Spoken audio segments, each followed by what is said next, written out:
Hey, what's up, everybody? I just wanted to go over this book that I read recently. As y'all know, I'm doing a book club, but I'm still reading some books that I want to read on my own time. This one is called Children of Blood and Bone, and it's written by Tomi Adeyemi. I'm sorry if I butcher the name. She is an African American woman. Here's her bio right here. It says she's a Nigerian American writer and creative writing coach based in San Diego, California. She graduated from Harvard University and an honors degree in English literature. And she studied West African mythology, religion, and culture in Salvador, Brazil. When she's not working on her novels or watching BTS music videos, she could be found blogging about creative writing at tomiadeyemi.com. So it's her first and last name.com. I'm definitely going to check that out. I really enjoyed reading this book. This was, oh my God, girl. Thank you so much for writing this book. It's a little over 500 pages. It's about mythology. It has a lot of mythology. If you like Harry Potter and you like Hunger Games, imagine if they had a black baby together. And that is this black baby right here. This is a beautifully written book. It definitely talks about it talks about 4 different point of views from 4 different people from 4 different walks of life. And I love how it tells their story that leads up to their current point of mind that prevents them from accepting or fully accepting and loving a different kind of people. You have people that know how to do magic, which is this character on the cover of the book. She has white hair, and people that have magic, they have white hair. And then you have people who don't have magic. And the king of this realm, he does not have magic, and he fears those that does because of things that happen to his family. And so he instills that in his children. So his 2 children, he has a boy and a girl. It shows their point of views and how they're coping with the things that their father taught them and the things that they've seen, and being privileged and being royalty, and then going into a village and seeing how, people with magic live and how they're being treated. And then you get to read firsthand like their inner conflictions and how they bounce back and forth between, I want to hate you but I don't. And then you get to see a first person encounter of someone who has magic, who is raised being afraid all the time, and always being cornered and has no reason to have love for people who don't have magic. And it's such a beautiful book. It's so beautifully written. So many times I cried. And then I definitely was boo-hooing when I read the epilogue, because while I'm reading this book, I'm it's so crazy how this is being written. It's kind of the narrative of what's going on with all this racial tension in the world right now. And then when I read the epilogue, it was you know what, I'm gonna read it to y'all because I feel like this needs to just be out there, for those who aren't gonna get the book. I think you should. I think everybody should get this book or read this book. Okay.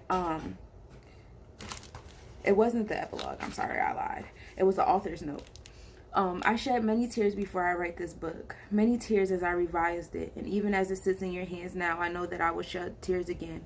Although writing giant lion airs and performing sacred rituals might be in the realm of fantasy, all the pain, fear, sorrow, and loss in this book is real.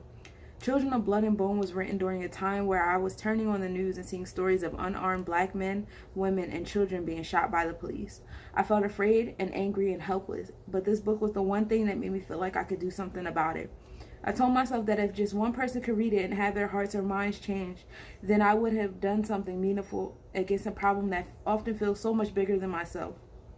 Now this book exists and you are reading it. From the bottom of my heart, thank you. But if this story affected you in any way, all I ask is that you don't let it stop within the pages of this text. If you cry for Zuleika and Salim, these are characters in the book, cry for innocent children like Jordan Edwards, Tamir Rice, Ayanna Stanley Jones. They were 15, 12, and 7 when they were shot and killed by the police.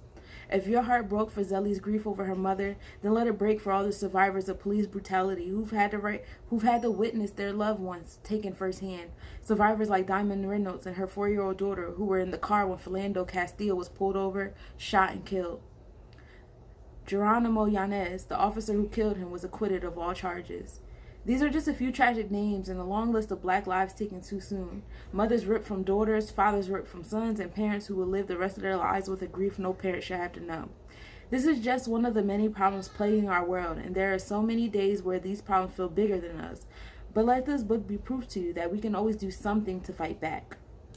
As Zelly says in The Ritual, we are all children of blood and bone, and just like Zelly and Amari, we have power to change the evils in this world. We've been knocked down for too long. Now let's rise.